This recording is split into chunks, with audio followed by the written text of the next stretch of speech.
দিলাম পোলাওর সাথে মটন কষার রেসিপি। পোলাওয়ের রেসিপি তো আগেই দিয়েছিলাম, এবার দিলাম মটন কষা। কি মশলা নিয়েছি দেখালাম: ধনে, মৌরি, জিরে, গোটা এলাচ, লবঙ্গ, জায়ফল, জয়িত্রী, শুকনো লঙ্কা দানা ফেলে দিয়েছি। দানা ফেলে দিয়ে ওটা কেন, ঝালটা কম হবে, কালারটা ভালো হবে।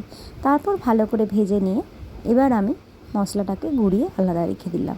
এবার নিলাম পেঁপেটাকে ভালো করে ধুয়ে নিয়ে তারপর সেটাকে আমি পেস্ট করলাম।